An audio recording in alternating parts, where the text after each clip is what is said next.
पैलवान निलेश लोखंडे ते आपल्या परिचितच आहेत आणि आता ज्यांनी आपल्यासमोर आपले विचार मांडले त्या गणातील उमेदवार सौ स्वातीताई तरटे, आपण समोर बसलेले सर्व मान्यवर, उपस्थित असणारा आमचा भगिनीवर्ग, 7 तारखेला पंचायत समिती जिल्हा परिषदेच्या निवडणुकांचं मतदान होणार आहे. आपल्या सर्वांना कल्पना आहे की ह्या निवडणुका 9 वर्षानंतर होत आहेत. कशामुळे 9 वर्षानंतर होत आहेत या विषयात आता काही जाण्यात फारसा काही अर्थ नाही, परंतु आमची सोय होईल त्याच वेळेला आम्ही निवडणूक घेतो अशा प्रकारची एक वेगळीच काहीतरी राजकारणात प्रवृत्ती आलेली, एवढं मात्र खरं. आपल्याला लोकशाही जिवंत ठेवायची आणि त्याकरताच ताकदीने आपल्याला 7 तारखेला आपण शिवसेनेच्या माध्यमातून या निवडणूक लढवतोय. ह्या दोन्ही उमेदवारांना धनुष्य बाणाच्या पुढचं बटन दाबून मोठ्या संख्येने, मोठ्या मताधिक्याने त्या ठिकाणी आपल्याला विजयी करायची आणि ती विनंती करायला आम्ही सर्वजण या ठिकाणी आपल्यासमोर आलो आहोत. आपण या ठिकाणी वाकलीतील ग्रामस्थ आहेत, त्याचप्रमाणे कर्डकमधील आहेत, शेरीच्या वाडीचे आहेत, मिऱ्याच्या वाडीचे देखील या ठिकाणी आलेले आहेत. सरपंच आहेत. आपल्या सर्वांनाच माझी विनंती आहे की ताकदीने आपल्याला निश्चित यावेळेला काम करावं लागेल. माझ्या आधीच्या वक्त्यांनी आपल्याला बरीचशी माहिती दिली. विशेष करून दादासाहेबांनी पाण्याच्या संदर्भात जे काही काम रामरायांच्या माध्यमातून झालं ते आपल्याला सांगितलं. थोडंसं मागं जाऊन जर आपण आठवलं, कृष्णा खोऱ्याची स्थापना कुठे झाली, कृष्णा खोऱ्याची स्थापना झाल्याची घोषणा दादासाहेब कुठे झाली? माळजाई मंदिरात कुणी केली? मनोहर पण जोशींनी त्या ठिकाणी केली. शिवसेनेचे ते मुख्यमंत्री होते आणि अपक्ष आमदारांचा गट रामराजे स्वर्गीय संपतराव देशमुख यांनी पश्चिम महाराष्ट्रातील दुष्काळी भागातील 22 अपक्ष आमदारांचा गट त्या ठिकाणी निर्माण केला होता. ते निवडून आलेले 22 अपक्ष आमदारांनी त्यावेळेला युती शासनाला मनोहरपंत जोशींना पाठिंबा दिला आणि त्याच्या बदल्यामध्ये कृष्णा खोऱ्याची स्थापना आणि कृष्णा खोऱ्यातील जी काही धरणं करण्याची आवश्यकता होती त्या सर्व कामांची सुरुवात करण्याची मागणी केली.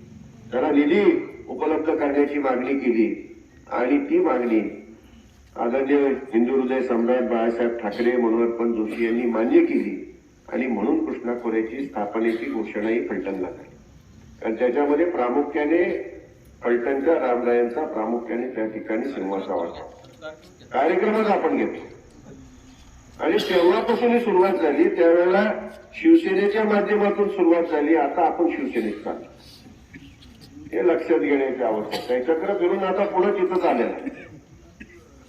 त्यामुळे आता ताकदीने आपल्याला काम करायचं. जी काही अस्थिर राजकीय परिस्थिती आपण पाहिली, जे काही विधानसभेला आपला निर्णय एखाद्याला चुकला असेल आणि त्या चुकीच्या निर्णयामुळे आज आपल्याला सर्वांनाच एका वेगळ्या राजकीय परिस्थितीमधून जावं लागलं आणि हे जात असताना त्या ठिकाणी आपल्याला आधार हा शिवसेनेच्या माध्यमातून आदरणीय एकनाथरावजी शिंदे साहेबांनी दिला आहे, पालकमंत्री रामदास शंभूराज देसाई साहेबांनी दिला आहे, आपले संपर्क प्रमुख शरदराव कणसे साहेबांनी दिला आहे आणि आता आपली जबाबदारी आहे.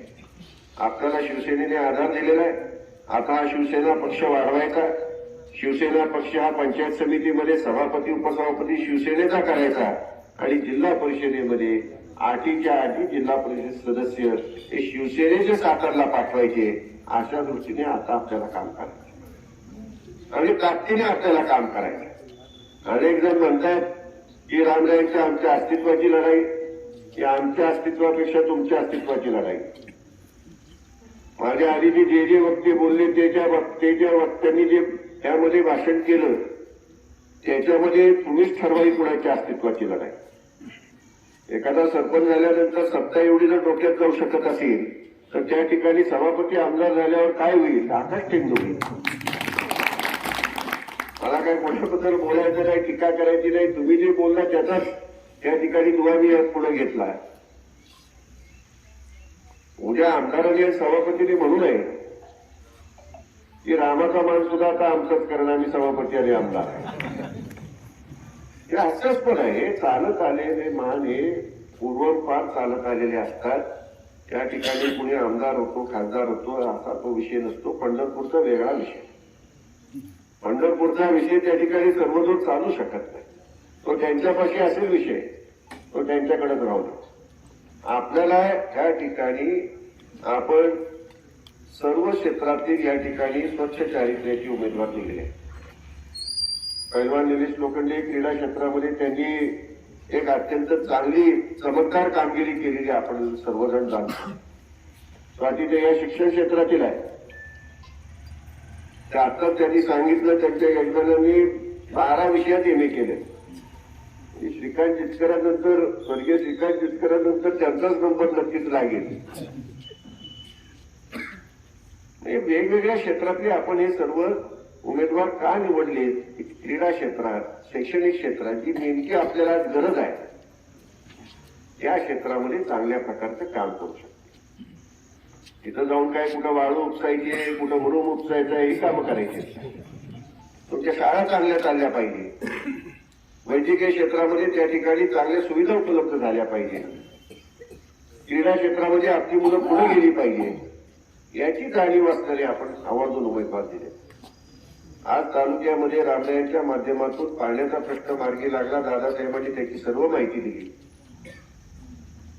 प्रत्यक्षात डोंबलकोडीचं पाणी तुम्ही वापरायला सुरू केलं. नीरा देवगडचं धरण किती अडचणीतून त्या ठिकाणी झालं याची माहिती अनेकांना त्या ठिकाणी नाही.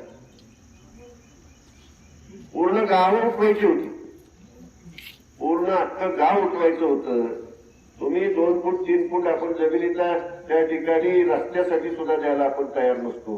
आणि अख्खं गाव उठून दुसरीकडे जायचं होतं, पुनर्वसन करायचं होतं. त्यांची मंदिरं असतील, त्यांच्या भावना असतील, या सगळ्या पाण्यामध्ये त्यांना पाणी त्याच्यावरती येणार होतं, पाण्यात घालवाव्या लागणार होत्या. आणि हे सर्व त्यांना पटवून देण्याचं काम रामरायांनी केलं. त्यावेळेला नीरा देवगड धरणाचा कामाला त्या ठिकाणी सुरुवात करायला त्यांनी परवानगी दिली आणि त्यावेळेला ते धरण झालं. हे एक नीरा देवगड नाही, अनेक धरणे कृष्णा खोऱ्यातली त्या सगळ्या माझ्या त्या लोकांची त्याग आहे. आणि त्यांना त्या ठिकाणी समजावून त्या ठिकाणी हे धरण करणं किती महत्वाचं आहे पटवून देऊन त्या ठिकाणी या धरणांच्या कामाला सुरुवात झाली. ही धरणं पूर्ण झाली. पाणी अडवलं गेलं. एका ठराविक मुदतीच्या आत संपूर्ण पाणी अडवण्यामध्ये रामराजांना कृष्णा खोऱ्यातल्या त्यांना यश मिळालं. हे त्याच्या मागचे भयंकर मोठे कष्ट नक्कीच आहे. आणि ज्यावेळेला आपण म्हणतो की आता आम्ही पाण्यात म्हणजे विहीर मी गणली आणि तुम्ही मोटार टाकली की कोणी पाणी आणलं? मोटार टाकणं सोपं काम आहे. दादासाहेब पाईपलाईनचा प्रस्ताव सुद्धा तुम्ही मीटिंगचे मिनिट्स काढून बघा. तुम्हाला ज्यांच्याकडून फंडिंग मिळतं, एडीबी बँकेकडून मिळतं, वर्ल्ड बँकेकडून मिळतं, त्यांचं त्या ठिकाणी पाईपलाईनद्वारेच पाणी तुम्ही इथून पुढच्या काळात द्यायला पाहिजे असं त्यांचं त्या ठिकाणी आपल्या सर्वांना त्यांचं मत आहे. त्याचं कारण असं आहे की पाणी वाचलं पाहिजे आणि त्या दृष्टिकोनातून फंडिंग आपण ज्यांच्याकडून शासनाला मिळतं त्यांनी शासनाला सांगितलेलं आहे की इथून पुढच्या काळात पाईपलाईनद्वारा पाणी जायला पाहिजे. रामरायांच्या काळात त्या पाईपलाईनद्वारा पाणी जाण्याच्या दृष्टीने त्या ठिकाणी निर्णय करण्यात आला. वाचलेलं पाणी 1 टीएमसी डोंबलकोडी कालव्यामध्ये सोडण्याचं त्या ठिकाणी ठरलं आणि उर्वरित वाचलेलं पाणी खंडाळा, घोड, खंडाळा, फलटण आणि माळशिरस तालुक्याला ज्यांच्या जमिनी गेल्या आहेत आणि विशेष करून फलटण तालुक्यामध्ये डोंबलकोडीच्या कार्यक्षेत्रामध्ये जे भिजणारं क्षेत्र आहे त्याच्यामध्ये फक्त 58% क्षेत्र भिजलं. ते अधिकचं भिजलं पाहिजे याच्याकरता राखून ठेवलं. नीरा उजव्या कालव्यातलं पाणी कमी होणार आहे त्याच्याकरता राखून ठेवलं. आणि त्यानंतर आज ह्या वाचलेलं पाणी कोणाला कुठं नीरा नदीतून दुसरीकडे न्यायचं होतं, कोणाला सांगोल्याला न्यायचं होतं, हे सुद्धा पाणी वाचवायचं काम आता आपल्याला करावं लागलं. हे तालुका दुष्काळाच्या छायेतून बाहेर काढला. आता तो पुन्हा दुष्काळाच्या काळात न्यायचं आणि आपलं पाणी दुसऱ्याला द्यायचं असं जर दुर्दैवाने कोणी करत असेल तर त्याला थांबवायची जबाबदारी सुद्धा आपली आहे आणि ती 7 तारखेला तुम्हाला त्या ठिकाणी खंबीरपणे त्या ठिकाणी आपल्याला मतदानाच्या माध्यमातून ती पार पाडावी लागणार. संपूर्ण सातारा जिल्ह्यामध्ये शिवसेना राष्ट्रवादी काँग्रेस एकत्रितपणे निवडणूक लढवत आहे. फक्त फलटण तालुका त्याला अपवाद, कारण फलटण तालुक्यात राष्ट्रवादी काँग्रेस पक्ष राहिलेला नाही. माझं खोटं वाटत असेल तर तुम्ही रामभाऊंना विचारा. त्यांनी म्हणावं की राष्ट्रवादी काँग्रेस पक्ष खरा राष्ट्रवादी काँग्रेस पक्ष हा भाजप बरोबर आहे. ही सर्व आपल्या बरोबर आहे. त्याचं कारण असं आहे त्यांनी या पक्षाचं अस्तित्वच ठेवलेलं नाही. खऱ्या राष्ट्रवादी काँग्रेस पक्षाचं अस्तित्वच ठेवलेलं नाही. आज या तालुक्यामध्ये फक्त 2च पक्ष आपल्याला दिसतील, एक भाजप आणि दुसरा शिवसेना. आणि त्यामुळे राष्ट्रवादी काँग्रेस पक्ष ज्या राष्ट्रवादी काँग्रेस पक्षातून आपला राजकीय जन्म झाला ही नाकारतच. आपल्याला ताकद राष्ट्रवादी काँग्रेस पक्षातून आदरणीय पवार साहेबांनी दिली, आदरणीय अजितदादांनी स्वर्गीय अजितदादांनी दिली. उदाहरणच देतो, सह्याद्री कदम हे राष्ट्रवादी काँग्रेस पक्षात अजितदादांच्या उपस्थितीत गेले. ते काय मोकळे गेले का? उमेदवारी त्या ठिकाणी द्यायची ह्या मुद्द्यावरच ते राष्ट्रवादी काँग्रेस पक्षात गेली, उमेदवारी दिली. राष्ट्रवादी काँग्रेसच्या सर्वांनी सांगून सुद्धा त्याला उमेदवारी दिली गेली नाही. त्यामुळे तिथली राष्ट्रवादी काँग्रेस आणि भाजप म्हणजे वेगळं नाही, एकच आहे. आणि त्यामुळे मला फोन आला की आता काही करा, आपण सर्व जिल्ह्यात एकत्र येत, आता तुमच्यामध्ये त्यांना सामावून घ्या आणि आपण सामावून घ्या. ही वस्तुस्थिती आहे. आणि इथलं भाजप आणि मुंबईच्या भाजपमध्ये सुद्धा फार मोठा फरक आहे.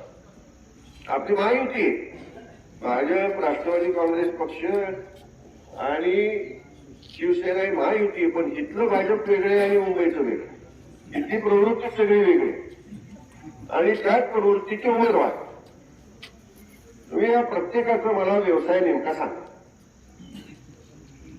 प्रत्येकाचा व्यवसाय सांगा. तुम्हाला माहिती आहे, मी काही वेगळं सांगायची गरज नाही. आणि त्यामुळे आता कुठेतरी सुज्ञपणे आपल्याला हा निर्णय करायचा आहे. त्यांच्यावर टीका करून मला काही मिळणार नाही. त्यांचा व्यवसाय, त्यांनी जे काही करायचे त्यांच्यापाशी. फलटण नगरी ही रामनगरी समजली जाते. फार उत्पात झाला की ह्या फलटण नगरीमध्ये काय होते सगळ्यांना सगळं माहिती आहे. या रामनगरीत फार उत्पात कोणी करायचा नसतो. एवढंच लक्षात ठेवून अत्यंत शुद्धपणे आपण 7 तारखेला मतदान करून घ्या. आणि कुठल्याही परिस्थितीत शिवसेना पक्षाच्या आपल्या दोन्ही उमेदवारांना चांगल्या मताधिक्याने विजयी करा. आपण आता शिवसेनेत आहोत, तुम्ही सर्व शिवसैनिक आहात, ही कृपा करून आता विसरू नका. शिवसैनिक कधी कुणाच्या आडव्याला जाणार नाही, आम्ही कधीच कुणाला म्हणणार नाही कुणाच्या आडव्या आहे. पण आडवाहून कोणी आला तर सरळ करण्याची ताकद हे शिवसैनिकामध्ये असते, एवढंच लक्षात. एवढी ताकद शिवसैनिकामध्ये. एक संघटना आहे, हिंदू हृदय सम्राट बाळासाहेब ठाकरेंनी निर्माण केलेली संघटना आहे. नंतर तो राजकीय पक्ष झाला. ही संघटना आपल्याला तरुणांच्या माध्यमातून आपल्या तालुक्यात मजबूतपणे उभी करायची आहे. एकही आपला शिवसैनिक अडचणीत आला तर सगळ्या शिवसैनिकांनी त्याच्या पाठीमागे ठामपणे उभं राहण्याची भूमिका घ्यायची आहे. आपल्या गावात आपल्या भागात शिवसेनेच्या तरुणांच्या शाखा आपल्याला निर्माण करायच्या आहे आणि त्या शाखांच्या माध्यमातून सर्वसामान्यांची सकारात्मक कामं करण्याच्या दृष्टीने आपल्याला काम करायचं आहे. शिवसेनेच्या माध्यमातून वैद्यकीय क्षेत्रात काम केलं जातं. कोणी आजारी असेल, कोणाला वैद्यकीय मदतीची गरज असेल, त्या ठिकाणी शिवसेना पक्ष धावून येतो. सर्वसामान्यांच्या कितीही बारीक सारीक कामं असली तरी त्या ठिकाणी आपले शिवसैनिक धावून गेले पाहिजेत, त्याची कामं करून घेतली पाहिजेत. याच्याकरता आपल्याला शिवसेना पक्ष आणि संघटना सर्वसामान्यांकरता आपल्याला ती उपयोगात आणायची आहे. आपल्याला त्यांनी आता आधार दिला, आपण आता ही संघटना वाढवायची, आपण हा पक्ष वाढवायचा आणि आपल्या जिल्ह्यात आपण आपली ताकद वाढवायची. शेवटी उपमुख्यमंत्री, माजी मुख्यमंत्री आदरणीय एकनाथराव शिंदे हे सातारा जिल्ह्यातीलच आहे. त्यांचं गाव आहे महाबळेश्वरच्या तिथं सातारा जिल्ह्यामधलंच गाव आहे. त्यामुळे सातारा जिल्ह्यामध्ये आपुलकी असणारे व्यक्तिमत्व आहे. तुम्ही सांगाल की कामं करणारे हे व्यक्तिमत्व आहे आणि भरपूर वेळ घेऊन काम करणारे हे व्यक्तिमत्व आहे. पालकमंत्री सुद्धा त्याच पद्धतीने काम करत असतात. फार मोठी ताकद कार्यकर्त्यांना देत असतात. कार्यकर्त्याच्या पाठीमागे ठामपणे उभं राहण्याची भूमिका घेत असतात. आणि पक्ष संघटनेला एवढं महत्व आहे की ज्याप्रमाणे आपण जिल्हा परिषद पंचायत समितीच्या उमेदवाराला ताकद देत असतो, पक्ष संघटनेच्या कार्यकर्त्याला सुद्धा, पक्ष संघटनेच्या असलेल्या पदाधिकाऱ्यांना सुद्धा तेवढंच महत्व देऊन त्यांची सुद्धा कामं त्या ठिकाणी त्याच ताकदीने केली जातात. अशा प्रकारचा पक्ष आहे. त्यामुळे ताकदीने आपण या पक्षाच्या पाठीमागे उभं राहून त्या दोन्ही उमेदवारांना आपण चांगल्या मताधिक्याने विजयी करावं एवढी त्या ठिकाणी आपल्या सर्वांना विनंती करतो. आणि 9 तारखेला जवळ वाकली दोन्ही गावात गुलाल उधळण्याची जबाबदारी आता तुम्ही सगळेजण या ठिकाणी घेत आहात. आता विश्वास व्यक्त करतो आणि सांगतो.